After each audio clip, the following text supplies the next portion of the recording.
Check that out, eh? I can, I will, I must. Can, I will, I must continue to bring the best information you're going to find as it relates to training to get bigger or stronger. One of the things I want to talk about real quick is the pump. Obviously, there's a few ways to build muscle: mechanical tension, muscle damage, metabolic stress. AKA the pump is another term for that. A lot of people know what a pump is, but a lot of people don't understand how it works. Now, this information isn't groundbreaking. It's not going to change the way you do things, but when you have a better understanding of what the fuck is going on when you're doing something, it can be used to your advantage, because if you understand what's waiting for you on the other side, if you understand that there is light at the end of the tunnel, you can use it to your advantage to motivate yourself, to push yourself harder, to achieve certain things that you might have otherwise not tried to do. If you give people an opportunity to quit when they're chasing something, they're going to usually take it. So if they understand the benefits and the way things work, they might be able to use that to their advantage. So one of the things I want to talk about is the pump. Now, the first thing you got to know is that the body is a reactive organism. I highlighted reactive for a reason, because we're going to come back to that. Now, when you work out, when your muscles are contracting, what happens is you limit oxygen supply. So you create an occlusion effect, which means nothing gets in, nothing gets out. Now, I'm not saying nothing. Obviously, the intensity of the contraction will determine how much can get in or out. But if the muscle is contracted as hard as fucking possible, then pretty much nothing's getting in or out. So what happens is you create a state of hypoxia, which means that oxygen is deprived entry into the muscle. From there, when the muscle relaxes or disengages, blood surges in. This is called reactive hyperemia. So the blood flow to the muscle is a reaction.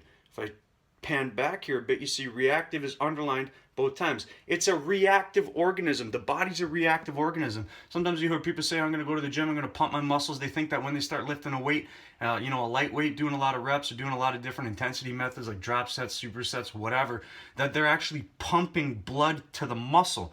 That's not what happens. What happens is blood rushes to the muscle in response to all the work or stress that accumulates to clear it out, to clear out the waste. It's a reaction. Now, there are benefits to this, and there's a reason why the pump is as effective as it is for building muscle. Now, the first thing is the cosmetic effect. A lot of people will like the way a pump looks and feels, and because of this, they will train harder to achieve it. And if you work harder without actually doing something that's completely fucking idiotic, you're probably going to get a greater return on your investment of time and effort. The blood that rushes to the muscle increases nutrient transport, which therefore improves recovery. And the faster you can recover from the work that you do, the faster you can train again. The more you train without overworking your capacity to recover, the more results you're going to get if you provide yourself with the nutrients needed to facilitate recovery. Other benefits: release of local growth factors, IGF-1, IGF-2, MGF. They will all promote growth in their own right. Another benefit: the mind-muscle connection is enhanced. When your muscles are fucking pumped, you feel it. You fucking feel what the fuck is going on. And you can use this to your advantage, because if you pay attention to the way things are feeling, you can improve your capacity to recruit certain muscles later when you're trying to lift heavier weights or perform exercises in which you might otherwise not feel the muscles. A lot of people can't feel their lats. If you find a way that they can engage the lats and you pump the fuck out of the lats, they're going to be able to use those during other exercises like pull-ups or pull-downs or rows, exercises that they traditionally are not feeling those muscles. So the pump can do all of these things. How do you achieve a pump? At the bottom, high reps, low rest, constant tension, keeping the muscles engaged, limiting oxygen, limiting blood from getting in and out.